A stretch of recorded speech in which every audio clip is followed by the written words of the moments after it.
So hey, what's up, guys? I'm here with Dwayne Johnson. Dwayne Johnson. The Rock? That's what he is. Not The Rock, but I'll take his money. There you go. Fair enough, fair enough. And we're looking at your what year? 1996. 96. It's a Porsche. Just a C2 Carrera. Yeah, Okay. rear-wheel drive. Nice. Very nice. And how long have you had it? About 8 years now. 8 years. Oh Yeah. wow. So Yeah. quite a while. For the bubble, yeah. So let me ask you a question. As far as like having a Porsche, ultimate driving experience is what everyone says it. Even the people that hate on it just know it is what it is, right? Right. So what's been your experience as far as having this? Compared to modern cars, it's engaging at a lower speed. I guess that's the best way to describe it. Interesting. So when you're in this car driving, it's a 6-speed. I mean, you're focused. You're not on your phone. You don't care if the music's on. You're not worrying about if somebody's texting you. You're in the moment. So definitely It evokes forces emotion. Yeah. Awesome. Forces you to be in the moment when you drive it, and that's something that is lost on modern cars. I have a couple other cars that are newer, faster, but I can talk on Bluetooth and have a business conversation while doing 100 down the highway, and it's no big deal. But with this car, you're engaged 40 miles an hour back roads. I mean, Oh wow. it's very rewarding in that way that you can't really get out of a modern car. So is it safe to say that this is your favorite of all your cars? Yeah. Oh yeah. Yeah. Okay, very, very, very nice. So where'd you end up getting it? Did you get it here in Michigan? Or? No, so I went on a forum, looked for about a year and a half, and again, before the bubble now, it's kind of the cool thing to do to have an air-cooled Porsche. But I found a guy down in Tennessee that had 3 of them, and they were in different versions of race formats. So some of them were completely gutted with welded-in roll cages, and this was his daily driver. And I just wanted a car that I could drive that was, not full race car. So ended up getting this one, and I'm glad I did because it's a great car, very reliable. Oil changes, that's about it. Really? So tell me, as far as specs go, I know you said you had a few of them that were. What are we talking about? Like power, output? This car's pretty stock. It's had a top-end rebuild, which is a common thing to do on these cars. It's got 300 horsepower crank and rear-wheel drive, so probably getting maybe 270 to the wheel, I would guess. It's pretty efficient transmission, and it's perfect. Like I said, it sounds like it's underpowered, but the car maybe weighs 3,200 pounds, so power to weight ratio is really good. And again, I'm not worrying about the rear end sliding out or anything because it's doing burnouts or things like that. It's perfectly balanced. So, yeah. So then I have to ask, just because it sounds like you drive it quite a bit. Mm-hmm. What would be your favorite thing about driving? The fact that you can drive it at low speeds, safe speeds, highway, things like that, and still have it be rewarding. Okay. I have friends that have GT3s, GT4s, and I've driven those cars on and off track, and you can drive a GT3 120 down the highway and you can drink a latte. But with this car, like I said, you can go on the back roads and we'll go on cruises, and if you're doing 40 in a 25, this car, you're totally focused, and I'll look ahead and some of my friends will be, having their hands out the window because they're just kind of bored. So it's very rewarding at lower speeds, and that's something that is great because you don't feel like you have to break a speed record every time you go somewhere. So, gotta ask, just being an older vehicle, you didn't buy it for the luxury feel, obviously. No. But what's your favorite touch feature when you're sitting in that cabin? The cockpit. The cockpit's pretty small. It's a small vehicle. Like I said, I've a friend that's got a red GT3.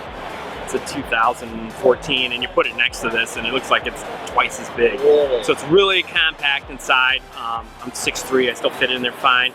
And I think that adds to the driving experience because you kind of feel like you're in a little bubble. Right, you're just humped. So if you had to pick one thing to kind of and just being nitpicky, right? Yeah, yeah. What's one thing you have to say that's just like, I would change that, or I would, The seats. Okay. Again, it's a small car, so being 6'3", I fit in there, but it's not something I want to do 10 hours in.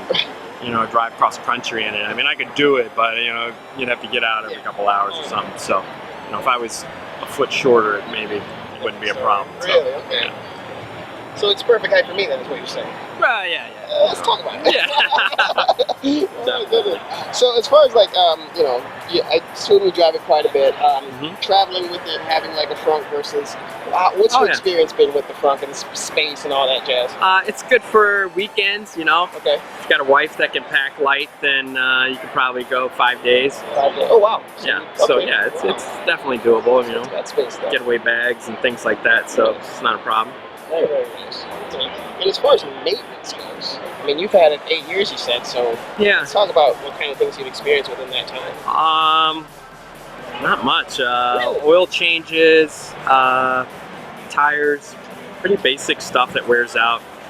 I've been fortunate, you know, these can be a nightmare if you get the wrong car. I mean, you can spend thousands of dollars on motor repairs and things like that, and chasing leaks. But I was fortunate I bought from a person that owned a shop, a Porsche shop, and he did all this work himself, so I got a really quality car. So in 8 years, you've had just basic... You know, I've done some elective things on my own, you know, suspension and, you know, preventative maintenance things that probably didn't need to be done, but it's like, yeah, you know, you gotta spend some money on it every year and feel like you kind of personalize it yourself, so. I know a thing or two about that. Yeah. Fair enough, fair enough. Well, oh my word. And as far as, I mean, now, looking at her, and she kind of, and this is everybody, right, within the sea of all these beautiful things out here, what kind of eyes do you get coming to you? How often do you have people running up with kids or whatever asking questions about her? Not really a lot, you know. Porsche people don't really deal with that. I mean, people see it and it's like, oh, it's another 911. They don't know the difference usually. If you do get somebody that knows that this is the last air-cooled model, you get people to give you thumbs up and stuff, but I don't have Lamborghini problems, you know, where people ask me what you do all day. Okay. So essentially, it sounds like it's pretty much well balanced. You don't have like the, hey, look at that, you know, overcrowding you and. Yeah, it's very understated, which is great. I think it's a perfect car. Yeah, it's a perfect car for me. Not like this shirt. Very beautiful. Not understated. Understated. Oh my word. Well, that's beautiful, man. Thanks, man. Yeah. So, I guess out of curiosity, I mean, is there any specific thing that you just look at this vehicle and you go, yeah, that's why I got it? I mean, other than the obvious drive feel and just having it, like, I saw it and I was like, hey, this thing. When I first was looking, I was looking for an older version of this car, older 911. Okay. 2 generations ahead. And the guy reached out to me on the internet. I said I was looking for a car. Guy hit me up and was brokering this car. And he said, no, this is the one you want, the 993 suspension, blah, blah, blah. And at that time, I didn't really know much about the different models. And so he kind of talked me into it by saying, you know, these are the things, and this is a perfect car, and upgrades and things like that. So, of course, when I saw the car, the paint's original, and it's in great shape, you know, that's kind of what pushed me over the edge to say, you know, yeah, never considered it, but yeah, this is a great looking car, and it's better size and stuff, so. Okay. Now, I know you said you have a couple of other vehicles.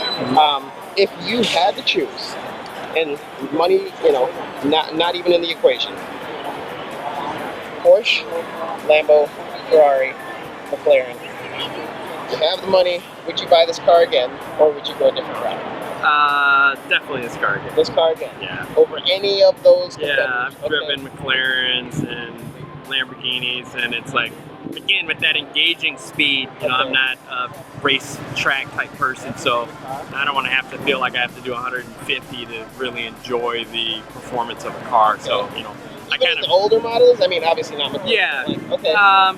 Yeah, you know, I mean, as you know, you give up a lot of stuff when you buy a car in the 90s from modern features, but the fit and finish is great, you know, no squeaks, no rattles, so definitely die-hard Porsche fan. Yeah. That's real sweet, man. Loudest scooter in the world. Somebody didn't turn their lawnmower off. Oh, perfect. Hey, dude, well, I appreciate you talking to me about your vehicle, man. It's beautiful.